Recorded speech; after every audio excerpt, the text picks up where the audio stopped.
Good morning. It is Monday, November 4th, and today is the memorial of St. Charles Borromeo.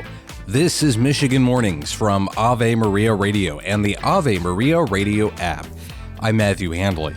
Coming up, we're discussing the failures of new atheism, but first your local weather and this news. Both the Trump and Harris campaigns are trying to lock down their votes in the final days of the election campaign. Yesterday, Vice President Kamala Harris spoke about God at the Greater Emmanuel Institutional Church of God in Christ in Detroit. We must act on the plans He has in store for us, and we must make them real through our works, in our daily choices, in service to our communities, and yes, in our democracy. Harris and her running mate Tim Walz will be back in Detroit again tonight and will be joined by the Detroit Youth Choir and John Bon Jovi. The final polls in the race are showing a toss-up nationwide, and in Michigan, the latest polls show the race tied or Trump ahead by a few points. NBC News' Steve Kornacki shared what could be the easiest path to victory for former President Trump. North Carolina, that's a state he actually won in 2020, the only battleground state he won before. Can he hold on to that? Can he get Georgia back? He lost that by about 12,000 votes last time. And then Pennsylvania. If he could get Pennsylvania, those three states would put him at exactly 270. As he did in the past two elections, Trump will wrap up his campaign at Van Andel Arena in Grand Rapids. Stay tuned to Michigan Mornings and Ave Maria Radio this week for more local election coverage, including known results on Wednesday morning. In other election news, an Upper Peninsula clerk and his deputy have been stripped from their roles by the Secretary of State's office. Tom Shearkolk and David Lemaire of Rock River Township were notified last week by Michigan Bureau of Elections Director Jonathan Brader.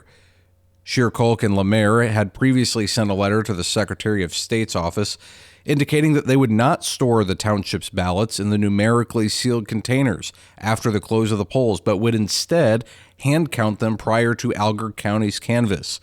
The Secretary of State's office maintains that hand counts violate Michigan's law, which required the use of tabulator machines. A former Westland police officer has been convicted by a jury of ethnic intimidation and assault for attacking a security guard at MGM Grand Detroit in April 2023. 43-year-old Kevin Yutt of Grass Lake was found guilty of the charges on Friday and faces 4 years in prison. He was denied entry to the casino floor by the security guard and used racial slurs and assaulted the security guard. And the Lions extend their winning streak to 6 straight with a 24-14 victory over the Green Bay Packers at Lambeau Field. Green Bay got on the board with a 30-yard field goal in the first quarter, but Detroit scored the next 24 points, including a pick six by Kirby Joseph with under a minute left in the first half. This is Michigan Mornings. Never miss an episode of Michigan Mornings. Get each show delivered to your email inbox every morning by subscribing at purplecatholic.com. That's purplecatholic.com.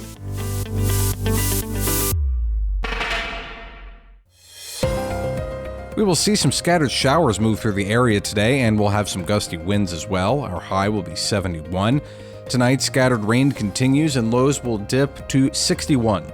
Tomorrow will be mostly cloudy and breezy with highs around 76.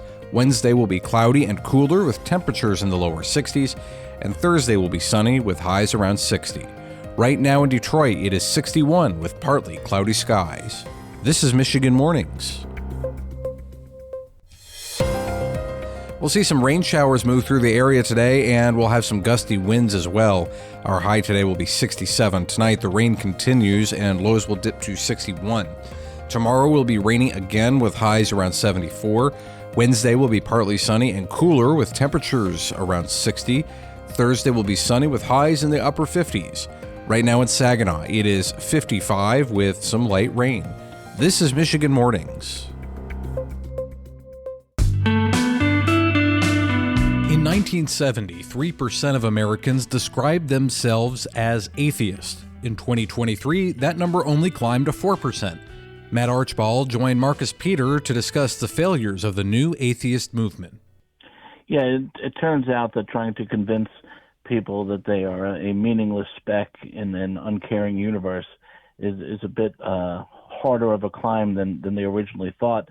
And now we have men like Dawkins himself, who in his very attempt, he is now so frightened of the world that he himself invited onto himself that he is now considering himself a cultural Christian. And, he's trying to thread that needle. And, it really does show you that people know the fact that big atheism has failed so remarkably after such a massive media push. I mean, you and I can remember this. I mean, you were around for it. I mean, it was massive for our younger audiences. I mean, big atheism was everywhere. It was the top of every New York Times bestseller. There were documentaries about it. It was going to take over the world. Oh, yeah. Dawkins became a bit of a celebrity. I remember that. Absolutely, yeah. And now it's really come to nothing because people inherently know that there's more to this world than pure rationalism, just logic. They know there is something more. There is that God-shaped hole in their hearts, and they're looking to fill it. And it's something that rationalism and logic just cannot do. And now this is where the church has stepped in the past and called out to all good people, who are earnestly searching for truth. And I think one of the things that's happened right now is the church has been so maligned by the media, and we haven't done a great job of sounding a certain trumpet. Ave Maria in the Afternoon is on weekdays at 4 p.m. here on Ave Maria Radio.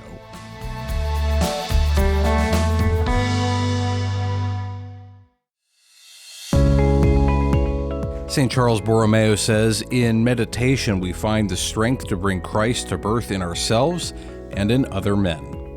I'm Matthew Handley. That does it for this edition of Michigan Mornings on a Monday. Stay tuned to Ave Maria Radio for more inspiring and engaging Catholic Talk Radio, and Lord willing, I'll talk to you again tomorrow. Until then, goodbye.